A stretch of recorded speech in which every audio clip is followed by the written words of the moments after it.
When you think about the role of a leader, it's easy to focus primarily on their ability to manage upside potential.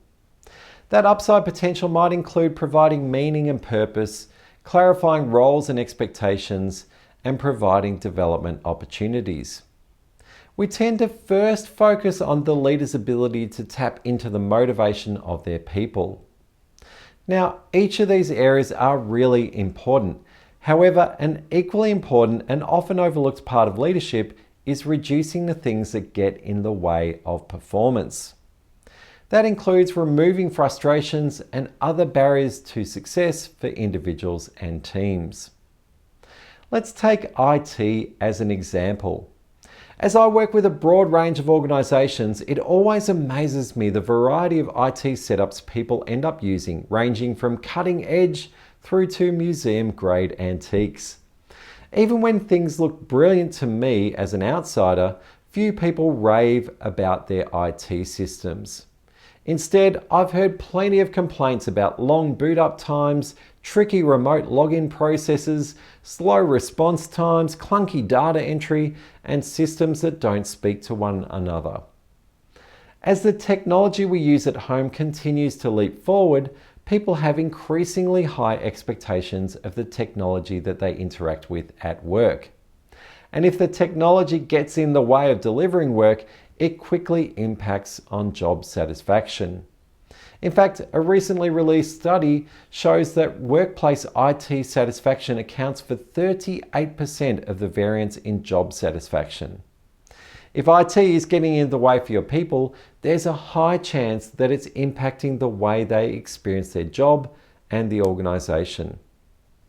Broader research on frustrations at work, beyond just IT, demonstrates a clear link to the risk of burnout. This is particularly the case when people see their frustrations impacting clients and customers. Recently, I made a simple purchase of one item and watched as a great employee who had been really helpful up to that point wrestled with the point of sale system.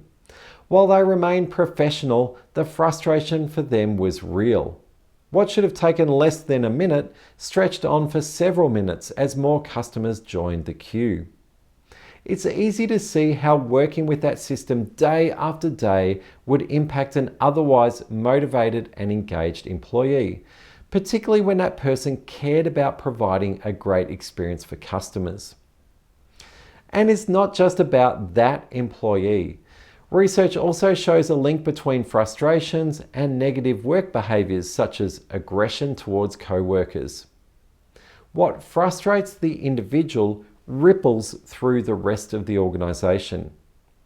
If people aren't being civil to each other in your organisation, I can almost guarantee there are unresolved frustrations. Research suggests there are 3 conditions that magnify the impact of frustrations.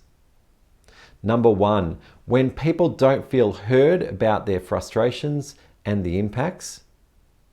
2, when people don't feel a sense of control over frustrations. And 3, when people feel isolated, like they're the only ones having a problem. Leaders are the ones best positioned to help with these 3 conditions. So here are a few tips when seeking to reduce and remove frustrations for your people. Firstly, accept that frustrations are normal. There's no such thing as a completely frustration-free work environment. Secondly, recognize that frustrations can get in the way of both personal and organizational goals. While the frustration may be primarily impacting the individual, it's likely to be flowing through the rest of the team and onto organizational performance.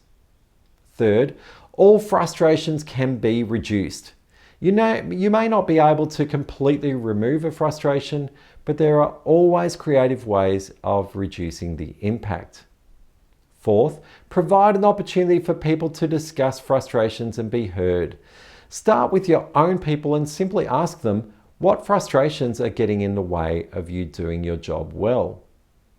And fifth, allow people to connect with others. As you seek to remove frustrations, it's helpful to see how others are dealing with them and working around those frustrations.